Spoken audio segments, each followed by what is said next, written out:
특히 우리 그 여자들은 저도 이제 겪고 있지만 갱년기 때 살이 잘 안 빠지고 또 살이 또 너무 많이 찌고 이게 굉장히 속상하거든요, 선생님. 네, 실제로 갱년기와 비만은 동전의 양면처럼 붙어 다니는 존재라고도 표현하는데요. 이 시기에는 내장 지방의 축적을 억제하는 에스트로겐은 물론 섭취한 영양분을 근육으로 저장시키면서 지방이 축적되지 않게 도와주는 성장 호르몬의 분비량도 감소하게 됩니다. 결국 호르몬 변화에 따른 체중 증가가 발생할 수밖에 없는 거죠. 그래서 기초대사량이 떨어지면 젊을 때와 똑같이 행동해도 오히려 살은 더 찌는 상황을 맞게 될 수 있습니다. 말씀 듣고 보니까 뭐 질병이나 호르몬 변화 같은 원인을 못 찾는다면 다른 사람하고 똑같이 다이어트 한다고 해서 살은 절대 안 빠지겠네요. 근데 만약에 이런 것들을 모르고 살이 잘 안 빠진다 그런 생각으로 방치하기만 하면 실제로 고혈압, 당뇨, 그리고 고지혈증, 심근경색, 뇌졸중과 같은 심내혈관 질환도 굉장히 가능성이 높아지게 되고요. 그리고 폐경 후에 유방암이라든지 자궁 내망암, 위암, 간암, 췌장암, 난소암 등도 13가지 정도 이상의 암 발생 위험도 늘어날 수가 있습니다. 이러한 질병을 유발하는 것이 중년 비만 환자들의 가장 큰 고민이자 숙제인 복부 지방입니다. 복부. 너무요. 제가 환자분이 처음 오셨을 때 꼭 보여드리는 사진으로 그래요? 소개시켜드리겠습니다.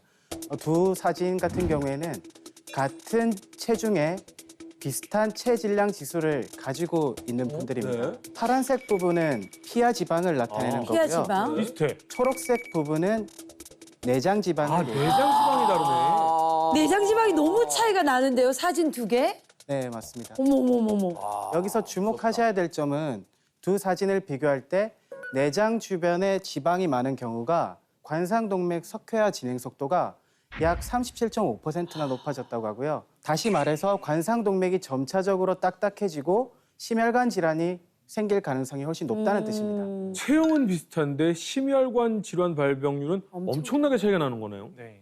내장 지방은 염증을 일으키는 염증성 사이토카인이라는 분비 물질을 계속 분비를 해냅니다. 이게 혈관을 타고 머리에 가서는 뭐 뇌졸중도 만들고 혈관에서 혈관 질환 만드는 그런 병들을 만드는 건데요. 전신을 다 돌아다니면서 다양한 질환을 유발할 수가 있는 거죠. 아니 그런데 저희들이 그냥 지금 이 내 배에 붙어 있는 이 뱃살들이 솔직히 피하 지방인지 내장 지방인지 구분이 전혀 안 되잖아요. 그러면은 저 찍어보면 CT를 찍어보면 저렇게 나오는 건가요? 내장 지방의 경우에 일반적으로 체중이나 BMI보다 허리 둘레가 더 중요한 지표가 될 수 있는데요.